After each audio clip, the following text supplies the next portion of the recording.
Also, we're going to begin, however, with a feud between Sarah Palin's family and Levi Johnston, the father of Bristol Palin's son, Tripp. We're going to speak with him exclusively in just a moment, but first, here's NBC's Peter Alexander. It wasn't so long ago that they all looked like one big happy Alaskan family, the Palins and Levi Johnston. What a difference a baby, a few shirtless photos, and a resignation made. I've determined it's best to transfer the authority of governor to Lieutenant Governor Parnell.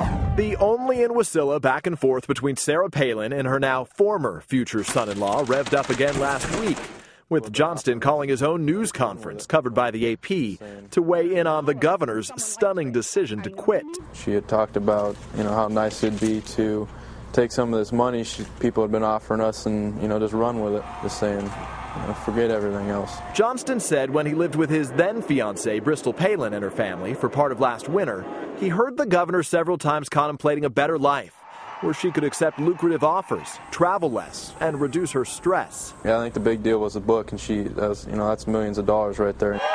Asked about Johnston's comments, Palin's spokeswoman shot back to the AP, "It's interesting to learn Levi is working on a piece of fiction while honing his acting skills." It's very understandable that Levi Johnston would have something to say. It gets him back into the news. Why the Palins would want to fight with him instead of just ignoring him, I don't know. For his part, Johnston has been courting Hollywood, recently posing for GQ magazine with his 7-month-old son, Tripp.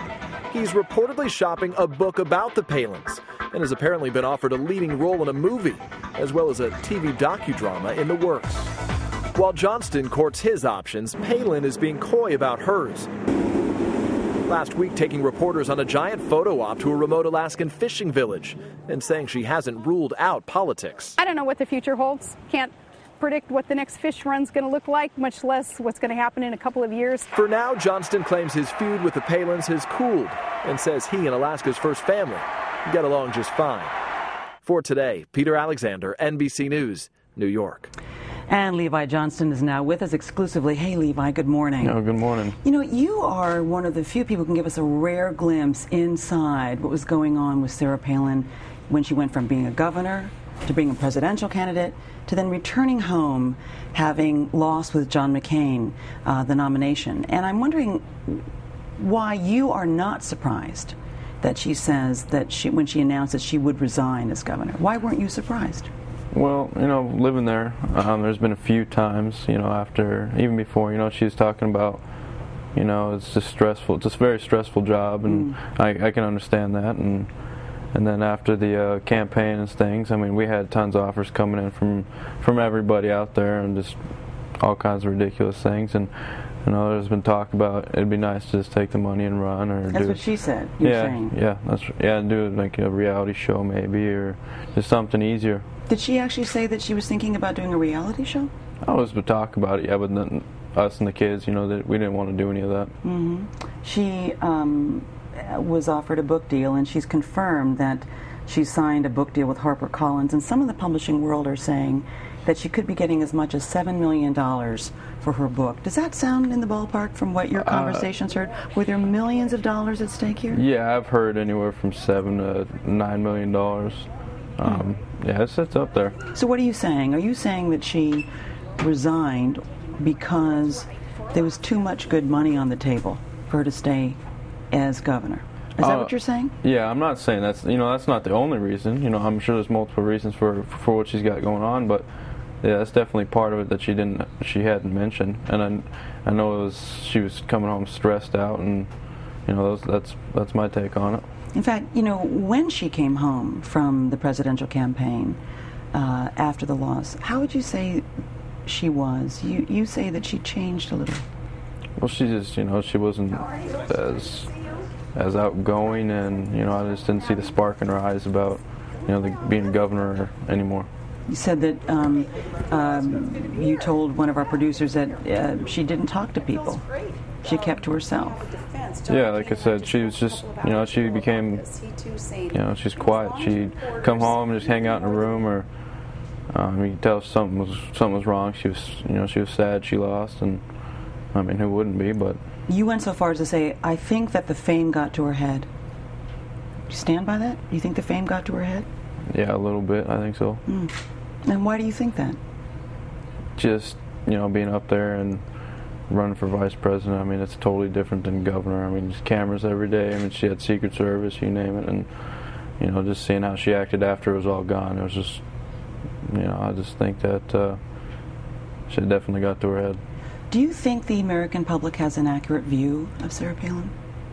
For the most part, I think she speaks her, you know, she speaks her mind. She's an incredible lady, and but there are times, you know, where she's not up front with everybody, but for the most part, she is. What do you mean, not up front? What would be something? Just like, you know, she's saying she's resigned for governor just because she wants to spend more time with her family, that kind of thing. I mean, she's throwing things out there, but, you know, she's not, you know, there's a few things like that she doesn't mention. So you're saying she's not been completely upfront about why she resigned for the position of being governor? Right. That's your position.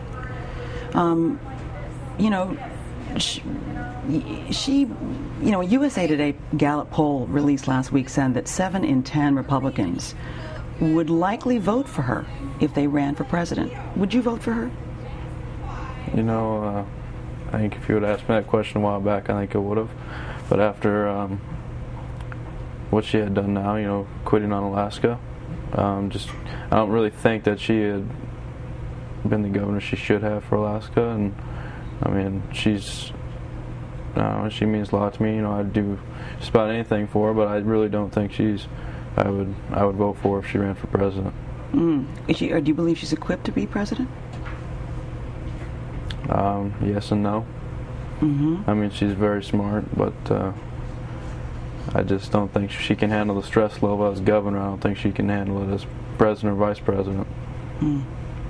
She, you know, has accused you of lying, basically, saying that, you know, you in a quest, and you and your family in a quest for fame, attention, and fortune, have lied. And this is pretty tough coming from the, you know, the grandmother of your child.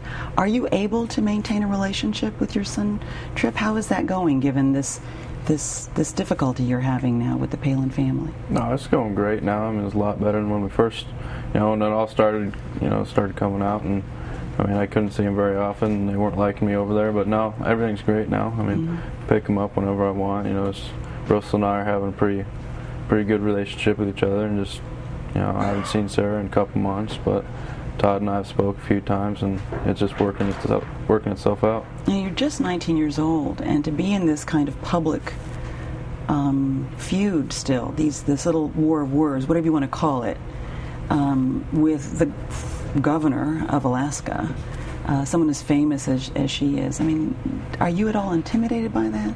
No, I'm not. You know, I'm going to go out and, you know, I speak the truth the whole time, and, you know, I don't let anybody intimidate me. What do you want, though? You've posed, we just saw, for GQ magazine, and modeling and acting and all that stuff. I mean, is that your future? Are you trying to capitalize on your 15 minutes of fame? Well, you know, that's. I mean, I've had plenty of offers coming in. Let's do movies. Let's reality shows. You name it. But I mean, that's definitely an option. So you're looking at everything. Well, Levi Johnston, thank you for talking to us and giving us some insight, and we wish you and your son every happiness. And thank you so much for joining us. All right.